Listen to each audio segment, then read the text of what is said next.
Pressure in a fluid, either a liquid or a gas, is caused by particles colliding with the walls of their container. This causes a force normal to the surface of the container, which means at right angles to it. The more collisions there are, or the more energy the particles have when they collide, such as at higher temperatures, the greater the force that's exerted, and the higher the pressure will be. The equation for calculating pressure in a fluid is pressure equals the force normal to the surface divided by the area of the surface. Force is measured in newtons, area is measured in meters square, and pressure is measured in pascals. Remember that 1 pascal is equal to 1 newton per metre squared. For example, the gas inside a balloon applied a force of 600,000 newtons normal to its surface, which had an area of 5 metres square. Calculate the pressure exerted by the gas on the balloon. Pressure is equal to force normal to the surface divided by the area of the surface. In this case, the force is 600,000 newtons, and the area is 5 metres square.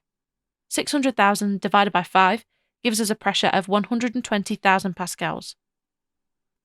Pressure on an object submerged in a liquid is affected by its depth. This diagram shows a column of water with 3 spouts that water can get out of. If you have an object at point A in the column, submerged at a depth of 2 metres, it has a column of water above it pushing down on it that's 2 metres high. An object at point B in the column, at a depth of 5 metres, has a column of water 5 metres high pushing down on it. The object at point A will experience a lower pressure, and the object at point B will experience a higher pressure. The deeper you go, the higher the pressure will be. As depth increases, pressure increases, due to the increase in weight of the column of water above you.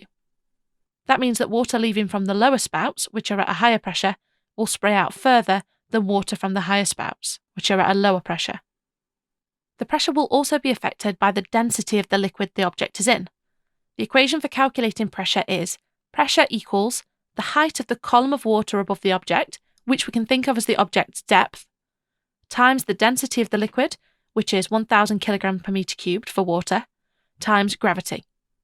Note that by gravity, we're really talking about gravitational field strength, but I'm being lazy and shortening it to make it easier to memorise the equation. Gravitational field strength on Earth is around 9.8 newtons per kilogram. Height is measured in metres, density is measured in kilogram per metres cubed, gravity is measured in newtons per kilogram, and pressure is measured in pascals. For example, we could calculate the pressure experienced by object B using this equation. Pressure is equal to the height of the column of water above object B, which is 5 metres high, times the density of water, which is around 1,000 kilograms per metre cubed, times gravity, which is 9.8 newtons per kilogram. This gives us a pressure of 49,000 pascals. Other liquids, such as oil, have different densities, so they'll produce a different pressure for an object at the same depth. Here are some practice questions for you to try. Pause the video and give them a go. The equation for calculating pressure on a surface by a fluid is pressure in pascals is equal to the force normal to the surface in newtons divided by the area of the surface in metres squared. The pressure exerted by the gas in question 2 will be 400,000 divided by 2, which is 200,000 pascals. The 3 factors that affect the pressure experienced by objects that are submerged in a liquid are the height of the column of liquid above them, or the depth of the object, the density of the liquid, and gravitational field strength, or gravity. The equation for calculating pressure on a submerged object is pressure equals height in metres times density in kilograms per metre cubed times gravity in newtons per kilogram. Fish X has a column of water 4 metres high above it. This means the pressure will be equal to the height of 4 times the density of the water, which is 1,000, times gravity, which is 9.8.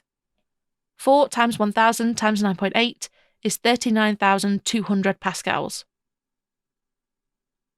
To calculate the difference in pressure between fish X and fish Y, we need to calculate the pressure experienced by fish Y. That will be the height as 7 metres, times 1,000 for density, and 9.8 for gravity. 7 times 1,000 times 9.8 is 68,600 pascals. The difference between fish Y's pressure of 68,600 and fish X's pressure, 39,200, is 29,400 pascals. To work out the new depth of fish Y, or the new height of the column of water above it, we need to use the equation pressure equals height times density times gravity. At its new depth, the pressure experienced by fish Y was 20,000. Pressure of 20,000 is equal to the height, or the fish's new depth, times 1,000 for density and 9.8 for gravity. This means that height, or depth, is equal to 20,000 divided by 1,000 times 9.8, which is 2.04 metres.